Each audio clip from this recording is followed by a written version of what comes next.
कुरुक्षेत्र की वो पावन भूमि जहां धर्म और अधर्म के बीच की लकीर खींच दी गई थी। दोनों ओर सेनाएं सुसज्जित खड़ी थीं। एक ओर धर्म की रक्षा का संकल्प था तो दूसरी ओर साम्राज्य का मद। धूल उड़ रही थी, घोड़ों की हिनहिनाहट और हाथियों की चिंगाड़ आकाश को चीर रही थी।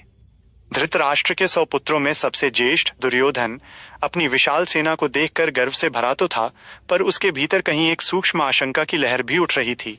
वो अपनी आंखों से पांडवों की सेना की व्यवस्था को देख रहा था। उसे विश्वास नहीं हो रहा था कि वनवास की धूल फांकने वाले पांडवों ने इतनी कम अवधि में इतनी अनुशासित सेना कैसे खड़ी कर ली। श्लोक 2 दुर्योधन की घबराहट। दृष्ट्वा तु पांडवानीकं व्यूढ़ं दुर्योधनस्तदा आचार्य मुपसंगम्य राजा वचनम ब्रवीत। जैसे ही युद्ध की भेरी बजने ही वाली थी, दुर्योधन ने पांडवों की वज्र व्यूह रचना को देखा। वह विचलित हो उठा। एक राजा होने के नाते उसे पितामह भीष्म के पास जाना चाहिए था, जो सेनापति थे, किंतु उसका मन शंकित था। वो सीधे अपने गुरु द्रोणाचार्य के पास पहुंचा। दुर्योधन का गुरु के पास जाना उसकी चालाकी का प्रतीक था। वो जानता था कि द्रोणाचार्य के मन में पांडवों, विशेषकर अर्जुन के प्रति स्नेह है। वो उन्हें याद दिलाना चाहता था कि अब कोमलता का समय नहीं बल्कि युद्ध का समय है।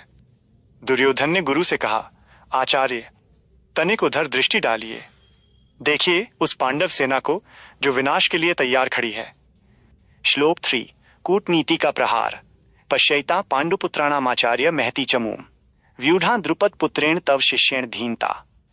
दुर्योधन ने यहां अपने शब्दों के बाण चलाए। उसने कहा, हे आचार्य, पांडुपुत्रों की इस विशाल सेना को देखिए, जिसे आपके ही बुद्धिमान शिष्य द्रुपद पुत्र धृष्टद्युम्न ने व्यूहाकार खड़ा किया है। दुर्योधन ने जानबूझकर द्रुपद पुत्र और आपका शिष्य शब्दों का प्रयोग किया।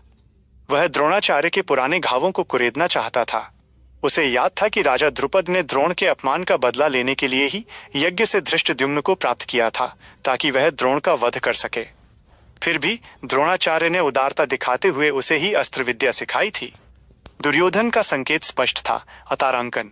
देखिए गुरुदेव, आपकी इसी उदारता का फल आज हमारे सामने शत्रु बनकर खड़ा है। जिस शिष्य को आपने पाला पोसा, आज वही आपकी मृत्यु का व्यूह रच रहा है। ये दुर्योधन की हीन भावना और भय को दर्शाता था। श्लोक 4 योद्धाओं की गणना और भय। अत्र शूरा महेश्वासा भीमार्जुनस्म युधि युयुधानो विराटश्च द्रुपदश्च महारथः। अपनी बात को और पुख्ता करने के लिए दुर्योधन पांडव सेना के उन महारथियों का नाम लेने लगा जिनसे उसे सबसे अधिक भय था। उसने कहा, हे गुरु, इस सेना में बड़े बड़े धनुषधारी शूरवीर हैं जो युद्ध में भीम और अर्जुन के समान पराक्रमी हैं।